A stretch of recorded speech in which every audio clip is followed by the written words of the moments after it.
周末我休息在家，顺便来了个大扫除，结果洗衣服的时候忘了掏兜，我的一条黑裤子上沾满了洗碎的纸巾。郁闷的我只得一边往晾衣杆上晾衣服，一边把所有的衣服全都掏了一遍。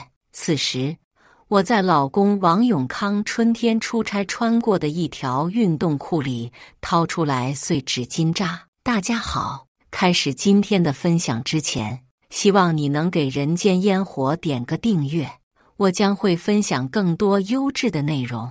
郁闷的我只得一边往晾衣杆上晾衣服，一边把所有的衣服全都掏了一遍。此时我在老公王永康春天出差穿过的一条运动裤里掏出来碎纸巾渣，我笑着摇了摇头。他总是这样丢三落四，和他说了多少次了，只要穿过的衣服都要扔在脏衣篓里，我洗完了才能放回衣橱里。他应该是出差回来把脏衣服干净衣服弄混了，直接一股脑全都塞进了衣橱里。直到我大扫除，想着把衣橱里的所有衣服都清洗一遍，才扒拉出来。我走了2步，把那堆碎纸扔进垃圾桶里。掉进垃圾桶的那一瞬间，碎纸里露出一个发票的角。发票可不能扔，他的发票都得用来报销。我急忙把那堆纸捡出来，小心打开，没想到发票里面还夹着一张点菜单。王永康是公司的采购，每次出差都是客户请他吃饭，他还要挑挑拣拣。如果是他自己吃饭，大部分都是吃云南米线、广州肠粉或者臭豆腐这样的小吃。这种小吃不会开发票，也用不着开发票。他上次出差去的西安，他在那里没有朋友，不会出现和别人一起吃饭的情况。让我吃惊的是，菜单上竟然有一道酸汤肥牛。王永康最讨厌海南黄辣椒的味道，怎么会点这个菜呢？他很不喜欢饭桌上出现这道菜，因为这是他的前任陈丽丽最喜欢的菜。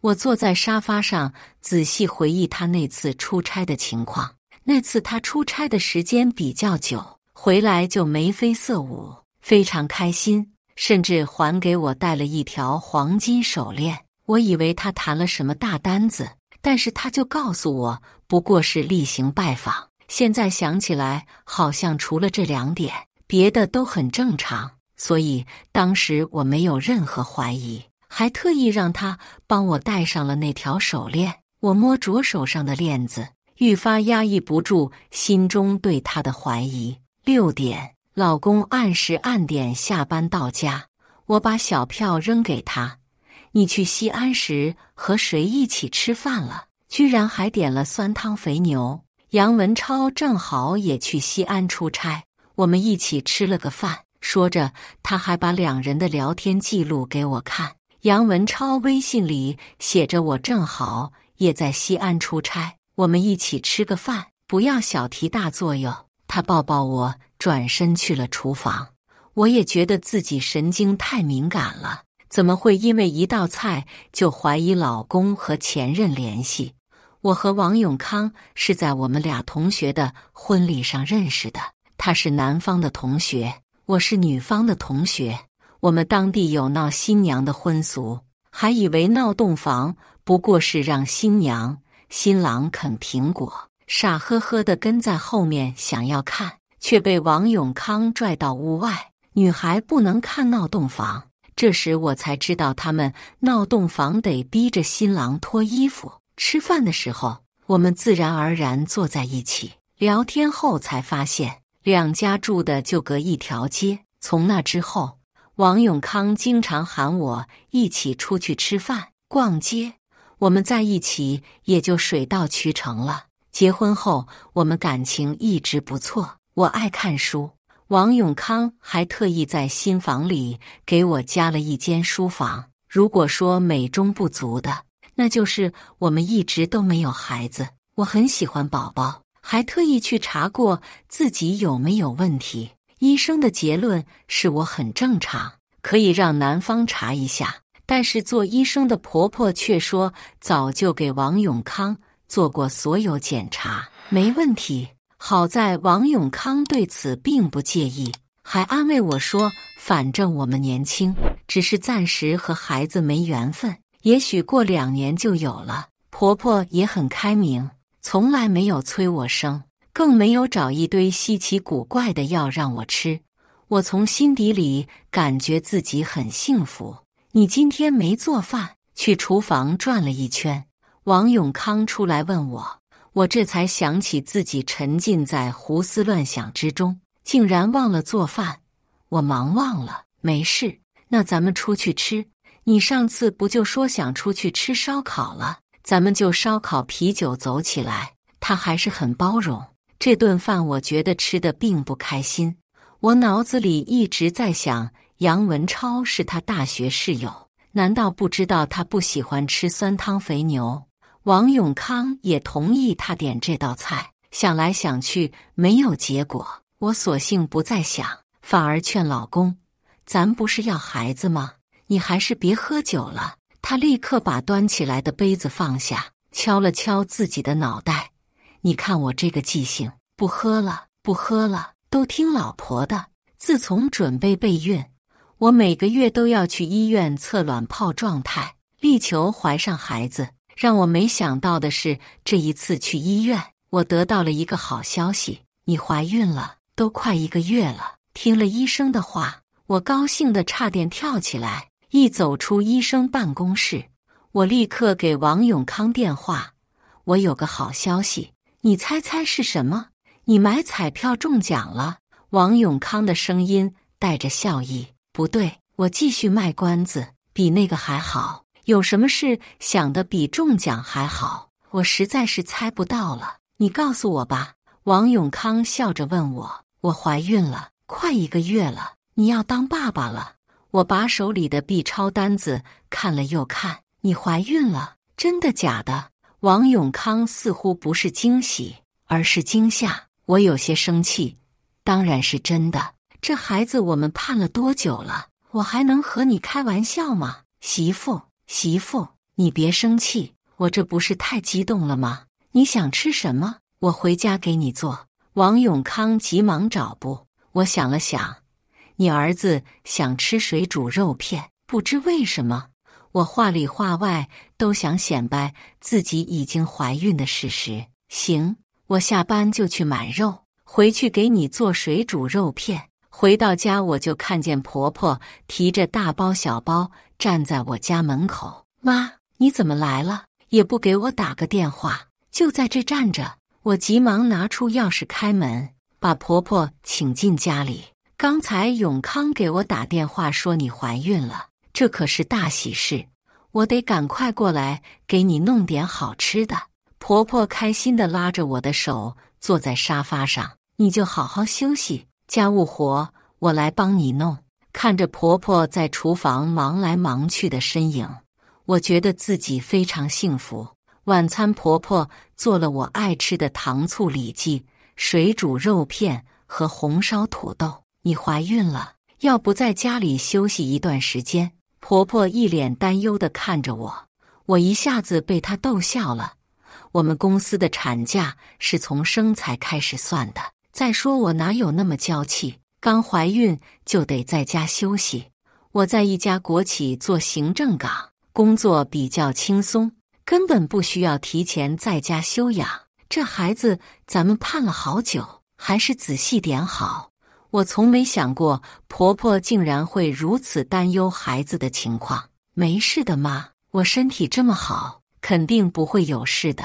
而且我也自己也会注意的，不干脏活累活。我们同事有传统，只要怀孕了，也会互相照顾。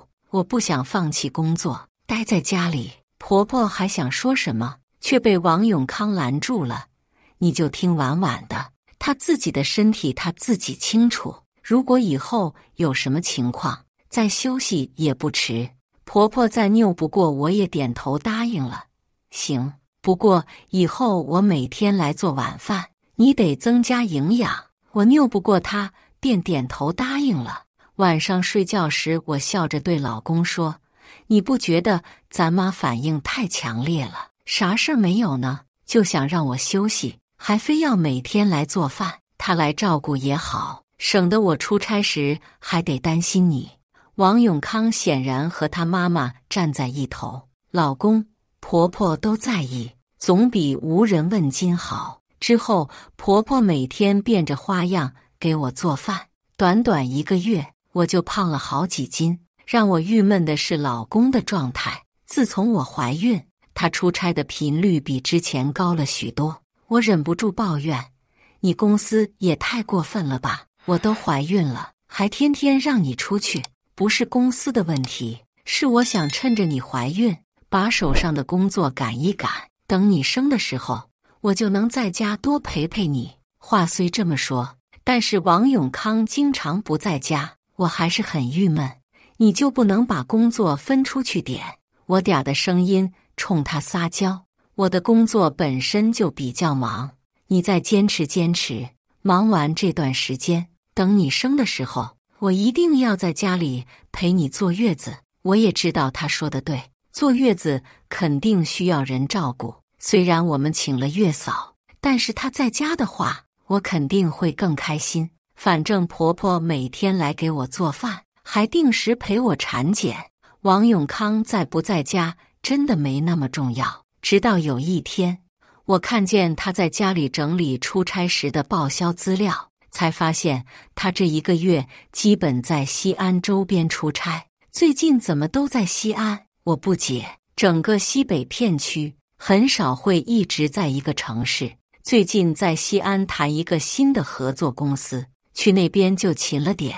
王永康说得很自然，我也没多在意。与新公司合作，自然要多去几趟考察考察。晚上婆婆做了很多菜，吃完饭后，她说自己头疼，让王永康送她回家。他们娘俩前脚出门，我后脚就想出去散散步。刚踏出家门，就听见他们在电梯门前嘀咕：“你最近少往西安跑，少给我见那个狐狸精。婉婉现在怀孕了，她要有个什么事儿，看我不打断你的腿。”婆婆用力戳着王永康的头：“好马还不吃回头草呢，你这个没出息的玩意儿！”我仿佛被冻住了，愣在那里一动也不能动，觉得自己像被扼住了喉咙，怎么也喘不过气来。等了好久我才缓过来，他们在说什么我已经听不见，只能尽量把自己缩在一边，不引起他们的注意。直到听见他们上了电梯，我才大口喘了几口气。我摸了一把脸，手上湿漉漉的，分不清是泪水还是冷汗。我想起婆婆对我照顾有加，王永康对我体贴入微，一切的一切不过是一场梦。那一盘酸汤肥牛真的是王永康点给陈丽丽的，而婆婆自始至终都知道这一切，只不过帮着王永康瞒着我而已。我想和他对峙，可是苦无证据。我总不能说自己偷听了她和婆婆的对话，他们母子连心，婆婆自然也会帮她说谎。无论我说什么，都显得像胡搅蛮缠。我突然想起自己在王永康的手机里发现不了什么，那么他们会不是靠电脑联系呢？我踉踉跄跄回到家里，打开他的电脑，他的工作电脑几乎从不离身，我也很少拿来用。没想到竟然有密码。我试了我的生日，他的生日，甚至是我们的结婚纪念日，但是都没打开。最后用陈丽丽的缩写加她的生日，电脑竟然打开了。原来在她心里，她始终是要将陈丽丽和她自己联系在一起的。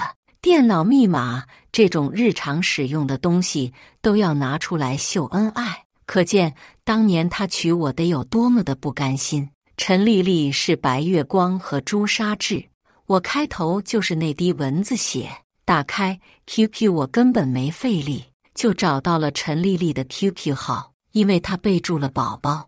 我和王永康结婚多年，最亲密的时候，她也只叫我婉婉。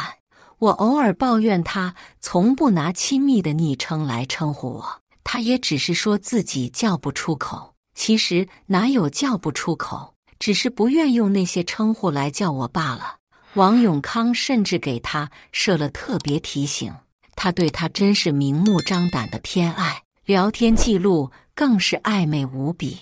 我新买的比基尼好看，等你下次来穿给你看。我每天都想睡你，最好把你干得下不了床。在我心里，王永康一直正直有家，甚至夫妻之间他也不说荤话。原来不是不会，只是不屑和我说罢了。要不要去试试情侣酒店的水床？听说别有一番风味。陈丽丽和他说话也很露骨，我都想疯了。你洗干净等我。我气了一把合上电脑，再也不愿看下去。我打电话给王永康，你现在立刻回家。王永康到家就看我气鼓鼓地坐在电脑旁边，他一脸陪笑地看着我。怎么了老婆？是不是肚子里的宝宝不乖，惹你生气了？他不说还好，我一听见他说宝宝气更不打一处来。你和陈丽丽真是藕断丝连，郎情妾意呀！早知道你们俩关系这么好，我干嘛掺和进来？我把电脑中的聊天记录找给他。王永康，你个王八蛋！我为了给你生孩子吃药、打针、保胎，你在外面和别人鬼混，想到肚子里的孩子，我直接扇了他一巴掌。婉婉，是我的错，都是我的错，你可别生气，再动了胎气。王永康立刻蹲下来，扶着我的膝盖，抬手帮我抹眼泪。你也知道我和他那么多年的感情，那次联系上了，一时没断了。王永康和陈丽丽从高中就在一起，多年相处，感情自然深厚。你那么喜欢他，当初干嘛要和我结婚？而且那天就是和他一起在西安吃的酸汤肥牛吧？我眼泪落得更快了。如果没有孩子，我可以毫不犹豫地离婚，但是有这个孩子，我应该怎么做呢？我辛辛苦苦历经磨难才有的孩子，我就是一时没管住自己。婉婉，你不要生气了，我立刻和他断了。你相信我，我说到做到。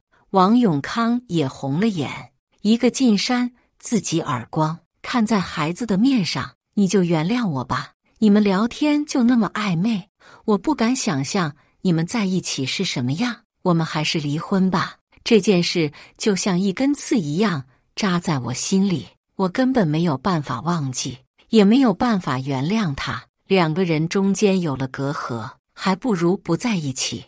王永康一听这话，立刻跪了下来，诅咒发誓：婉婉，我错了，我真的知道错了。我立刻把西安片区给别人，再也不去西安。我和他保持距离，绝不联系。求求你原谅我吧。不知道应该怎么做，我只是跑到卧室里，把他的被子抱出来扔在沙发上。他小心翼翼地看着我，分床睡可以，你冷静冷静。但是我绝对不同意离婚。他不想离婚，我又何曾想呢？我一直以为自己的婚姻固若金汤，老公婆婆都真心对我，我从没想过他们会一起算计我、背叛我。对我来说，最难过的也许是自己本来引以为傲的感情。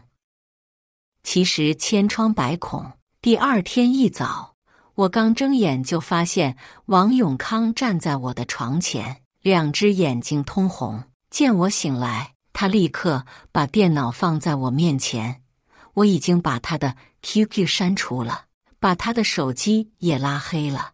我发誓我绝对不会再和他来往了。听到他这么说，我心里是软了一下。其实我也不想自己的孩子生下来就没了爸爸。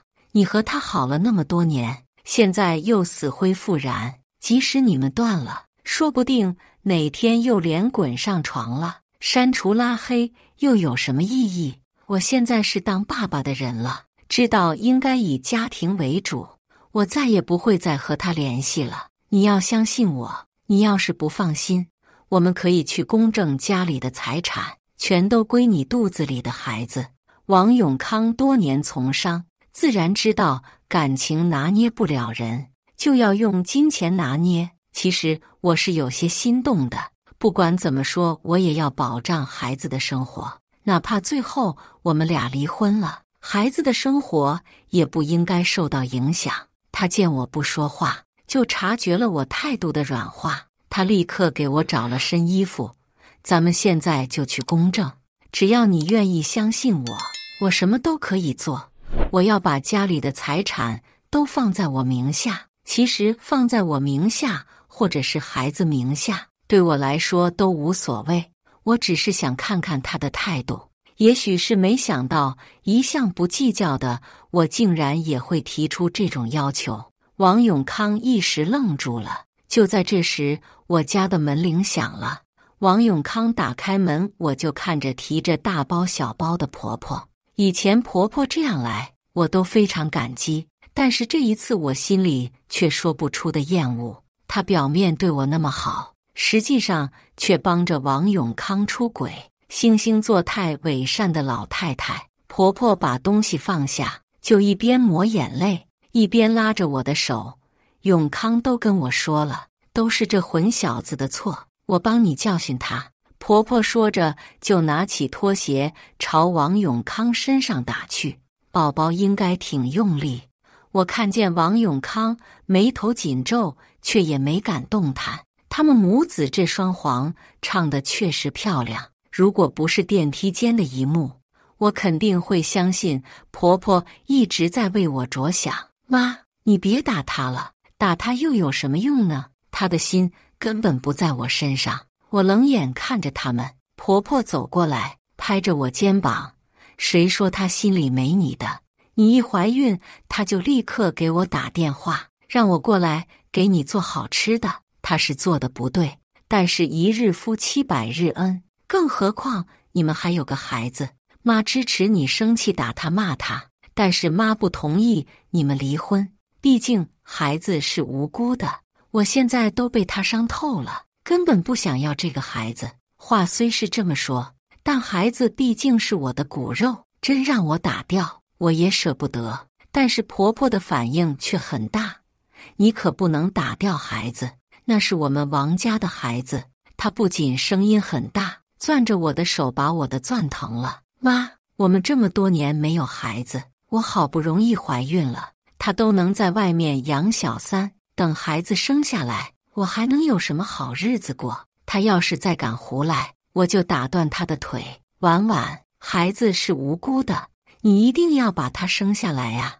你们两口子有这个孩子太不容易了，下一次还不知道什么时候呢。婆婆焦急地望着我，看见我态度坚决，王永康说：“咱们现在就去公证，把财产都给你，但是不能离婚，也不能打掉孩子。算我求你了，我知道我做错了，但是我会改的。我以后一定对你和孩子好。”他们母子半拖半拽，把我拉到公证处做了公证。其实我心里也是不想离婚的，谁不想要一个完整的家庭呢？如果王永康真的能够收心，我愿意为了孩子，当那件事情从没发生过。这些年，家里大部分的钱都是王永康赚的，他愿意把这些钱都给我，是不是说明他心里也是有我的？我犹豫了很久，还是决定翻篇，让所有事都回归原位。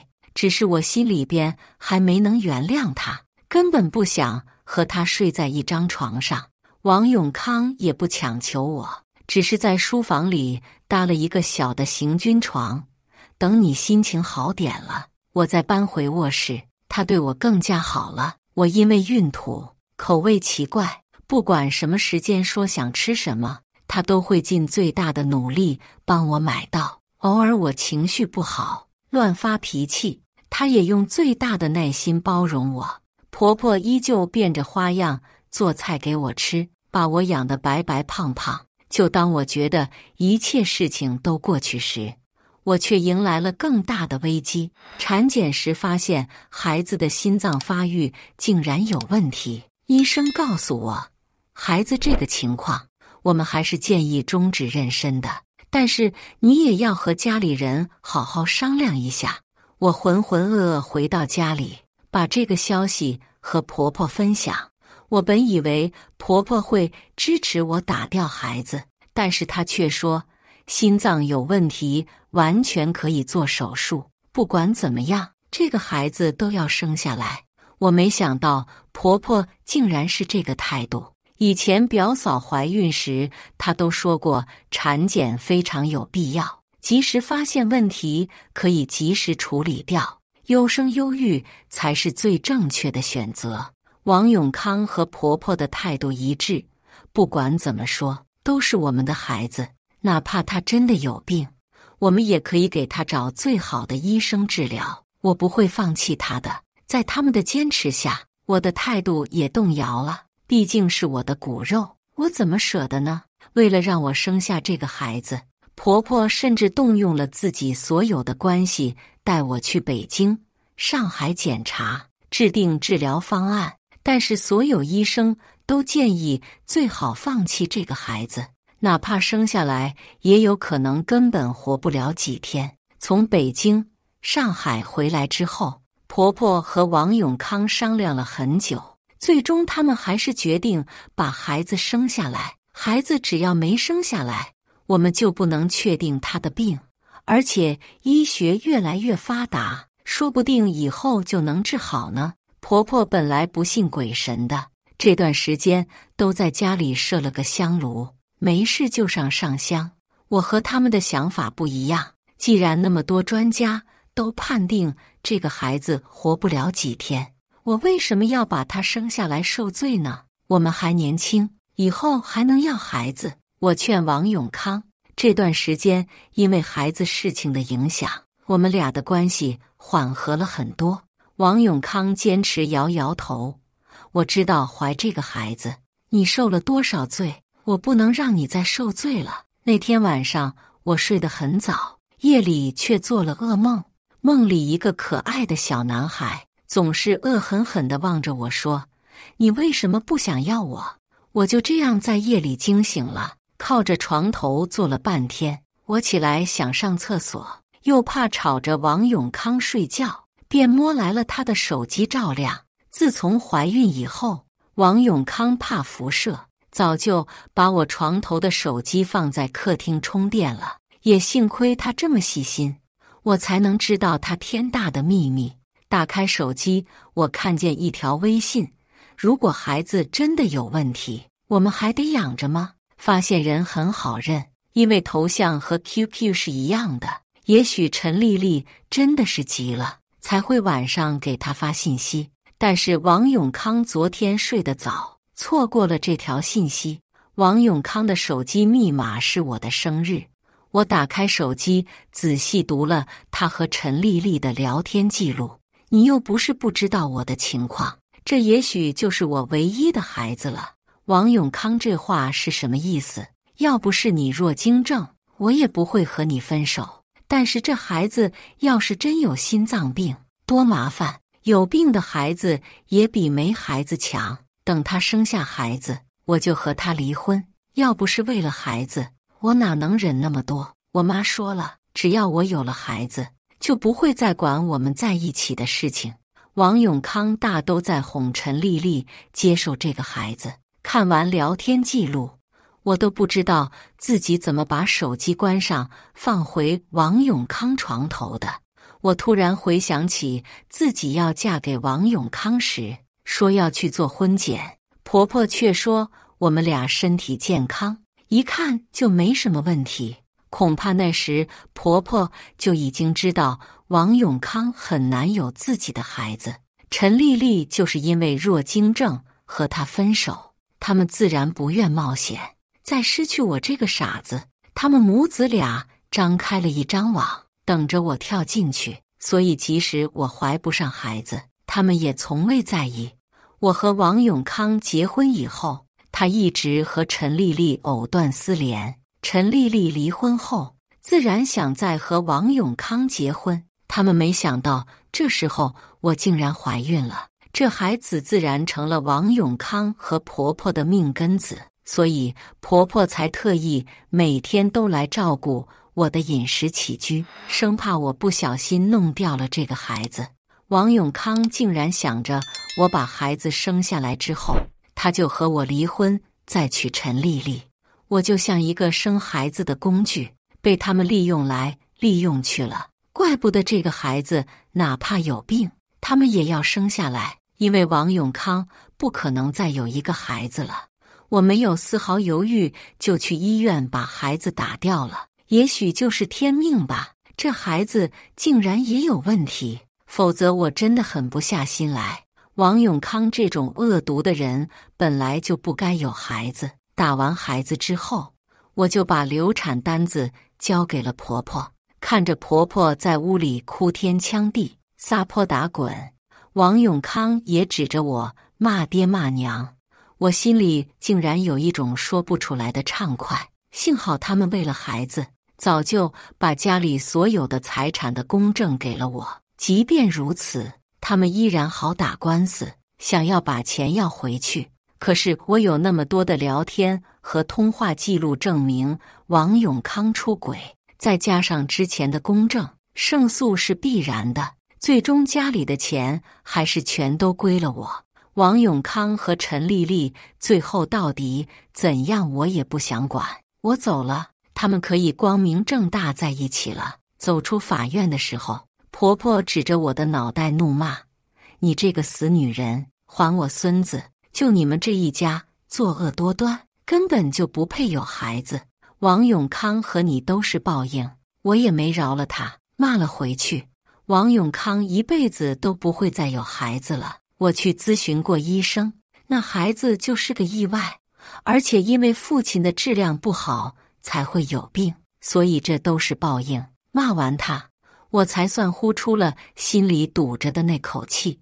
我给那孩子做了一场小小的仪式，我在想他也许就是来保佑我的，保佑我认清那一家人的险恶嘴脸，保佑我走向更好的路。从墓园出来的时候，有几只蝴蝶在我面前嬉闹，有一只小黑蝴蝶停在了我衣服上后又飞走，也许就是那孩子在和我打招呼吧。他应该会找一家很好的人，健康快乐幸福的过一辈子。